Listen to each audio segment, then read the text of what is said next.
What's going on YouTube? This is Lord Prime back with another video.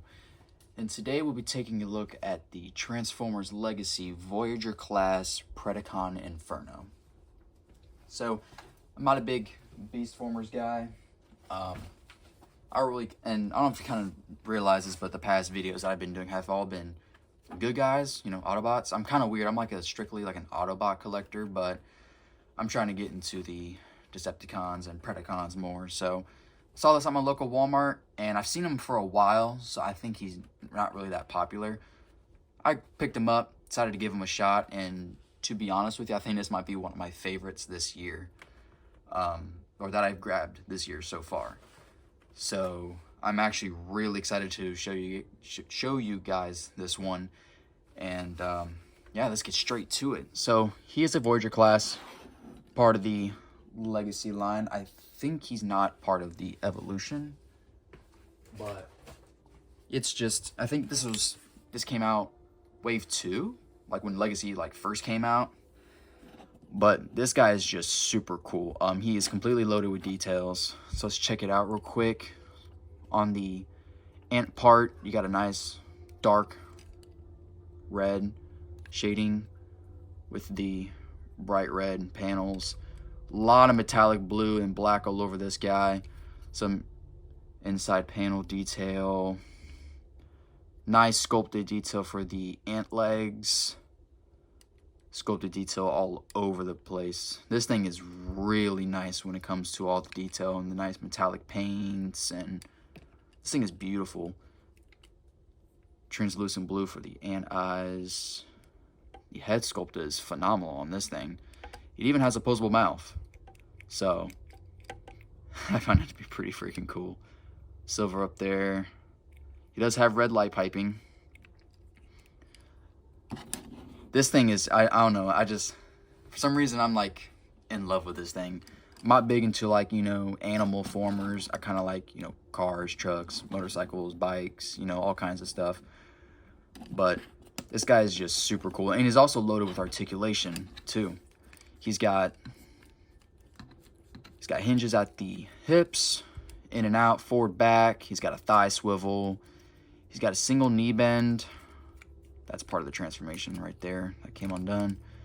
He's got an ankle rocker, in and out on the shoulder.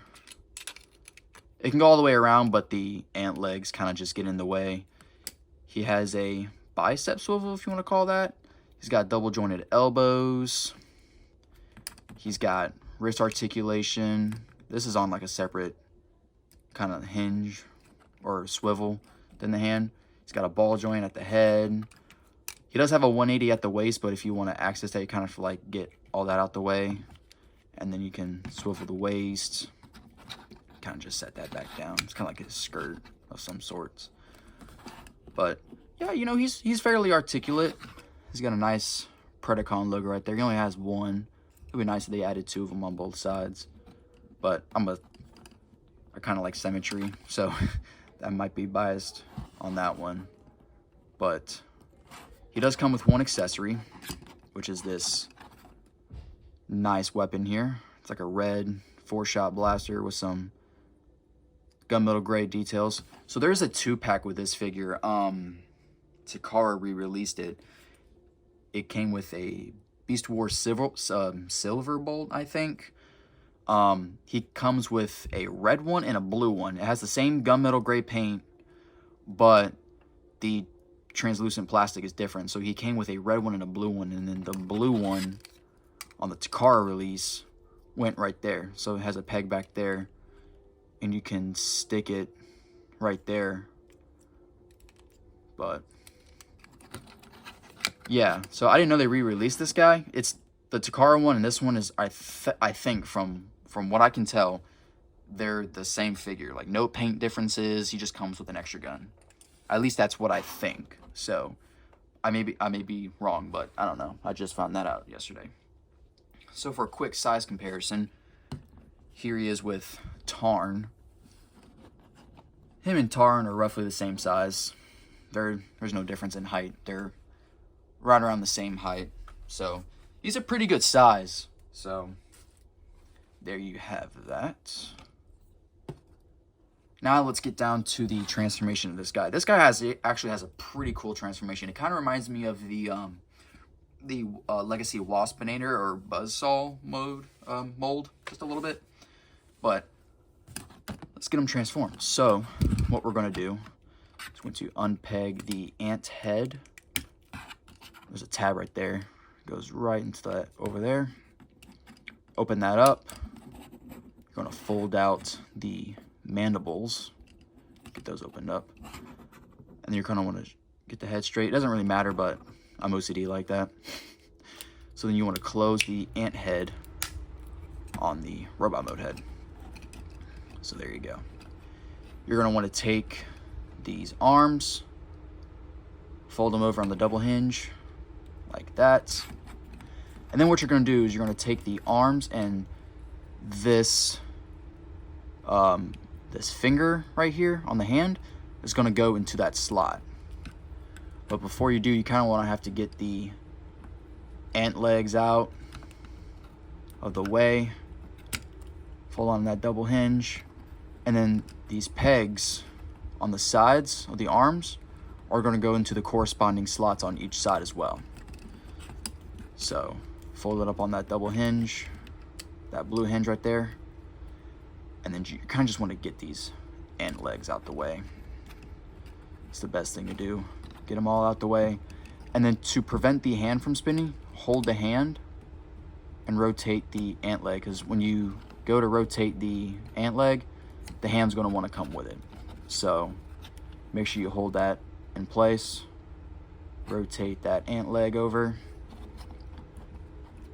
Fold that over. And then you're going to want to kind of fold them in at the same time. And so you can see you're going to want those pegs on those arms to tab together, just like that. So the shoulders are going to tab together. And then the hands are going to go into those slots. It's kind of hard to see here because everything's kind of tight, but you're going to want to get those fingers into those tabs inside of the torso section. Get this leg straightened out. So there you go. It should probably look something like that. It looks a little ugly, but that's pretty much the rough way of getting them in there. So what you're going to do is you're going to take the waist, fold it in, and then rotate that waist section 180 as well. Pretty much get it straight. I guess you can make your own like prime Gerwalk mode out of this guy. There you go, fan mode. I guess you want to call it that. I don't know. So now what we're going to do is leave this panel up. I'm sorry, no, I'm wrong. You're going to want to rotate this over so it's flush with the top, just like that. Oh, hit the camera. There we go. And then you're going to take the leg, it's on a hinge joint here. You're going to want to collapse the leg in on itself. Do the same thing on the other side, just like that. And then you're going to want to fold the heels in. But when you do that, it folds the feet forward. And then what you're going to need to do is you're going to need to take these feet, fold them behind, just like that. Do the same thing, fold them behind. There's a hole there with a peg on the calf. You're going to want to plug that in like that. So there you go. And then you're going to want to take the legs without the waist moving. So make sure the waist is stationary. And then fold the legs in like so. Get these panels out the way. Fold the legs in as far as they can go. Now sometimes this part doesn't like to line up, but it is what it is. Not a big deal. So there's pegs on each side of the ankle, on the bottom of the leg. It's going to want to go into these holes on these side panels. So just make sure you get them all lined up here. Sometimes this part doesn't like to line up, but it is what it is. Ain't that big of a deal. It's just that the waist doesn't like to go in all the way, so it kind of sits out. It's supposed to go in a little bit more so that the legs can move in, but it is what it is. We'll just get everything lined up here.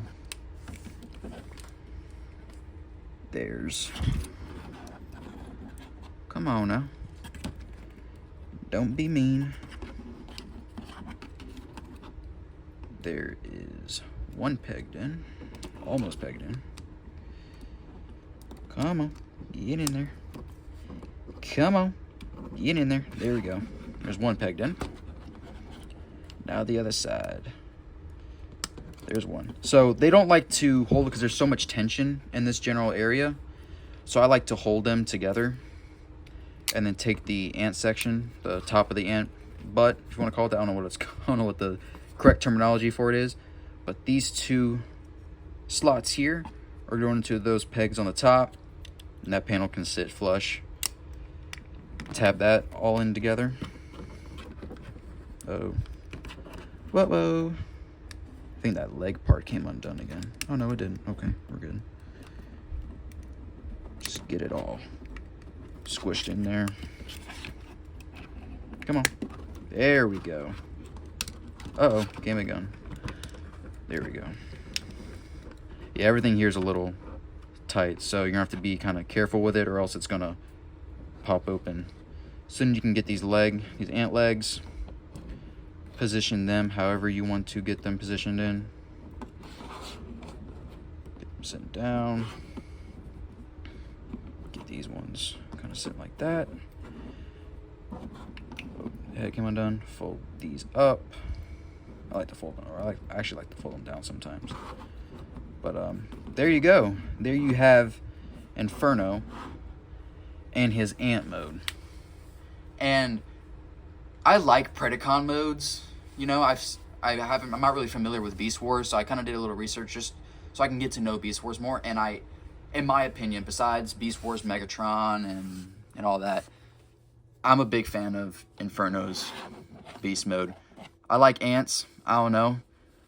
But I think this is just having a big, like, Voyager-sized ant mode. I don't know. I'm kind of a sucker. I'm kind of a sucker for that. But this thing is freaking awesome. I'm obsessed with the ant mode. And you can see majority of those, that texturing from the robot mode comes through, especially here on the ant's rear here. You see that red paint just fades into the red molded plastic, that metallic purple up there, and then the blue translucent for the eyes, the baby blue plastic mandibles. And the ant mode doesn't have a lot of paint on it, but the paint that it does have it looks good. I'm trying to find I've been trying to find a way to get the ant like standing on its own legs, but it kind of just the hind legs are a little loose, so it kind of just wants to like fall down sometimes. But that's about as close as I'm going to get to it. But yeah, I'm a big fan of this mode. I love this ant mode. I think it's cool just to have like a big ass ant. You know what I mean? But yeah. So oh yeah, look at that little head moves. But there's not really a lot of articulation in the ant mode. These legs are pretty much just molded. I think the only thing that moves is the head, and it's just moving on the hinge for where it turns into the chest. The mandibles do open and close. The little ones are stationary. The antlers move up and down, or the little antenna, not antlers, the antenna. The rear legs do have some articulation though. They can move right here on these tension joints. And then these pinned joints they can move, but they don't really move that much. It's just a little bit of movement. And then I guess you can consider these to move, but I think they only move just for the robot mode transformation. So I'm trying to get him to stand again. That was kind of cool. Oh, there he is. Okay, cool. So there you have that. Now for a quick comparison, here he is with Tarn again.